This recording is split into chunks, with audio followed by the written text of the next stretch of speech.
Okay, let's dive in. So, our first new event is a discernment retreat, 4 discernment retreats, actually.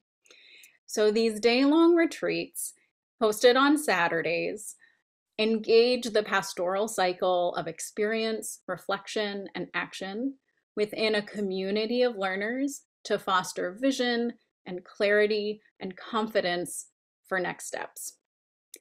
The themes, if you've been on our website, you may see that there are themes to each discernment retreat. These reflect the ministry examples and practitioners that will help shepherd the day as we pray and discern together.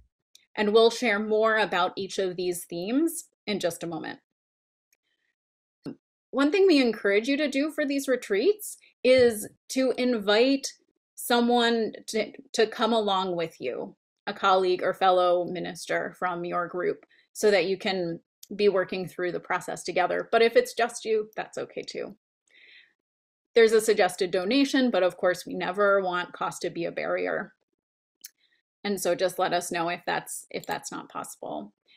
These 2 types of events, there is something hosted every month and they alternate. So we will have a deepening circle in September, a discernment retreat in October, deepening circle in November, and so forth.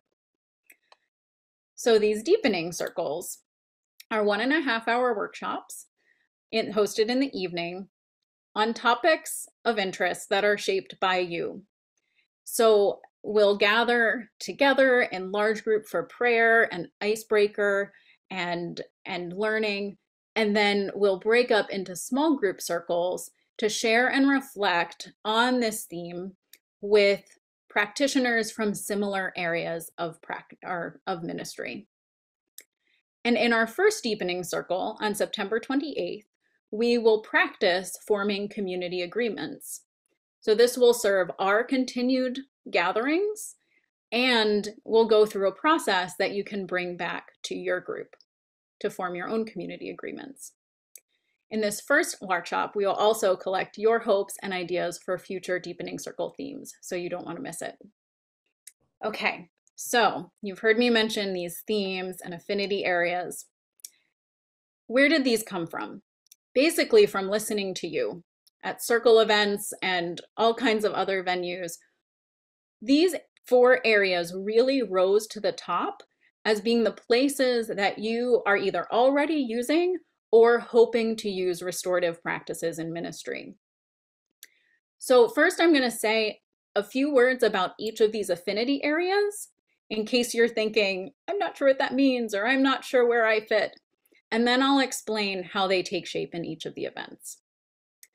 So this first area is victim survivor accompaniment. And maybe you were with us in our April webinar when we talked more about this and the role that parishes can play. But here we're thinking about where parishes, ministry groups can come alongside and host circles of support for people who have been directly impacted by crime and incarceration. The next one here, it's called Alternatives to Incarceration. This is thinking about how we support emerging youth pre-sentence diversion efforts that are popping up all around the country. Then we have community-supported reintegration. So here's where we're thinking about, if you've heard about circles of support or accountability, or one parish, one prisoner, thinking about how groups can walk alongside those who are returning to community after incarceration. And finally, courageous conversations. So we have heard time and time again how folks are looking for the tools and ways to hold brave and healing conversations around difficult and harm-laden topics. And we want to dive into that topic with you. So for the discernment retreats, each one is shaped around one of these themes.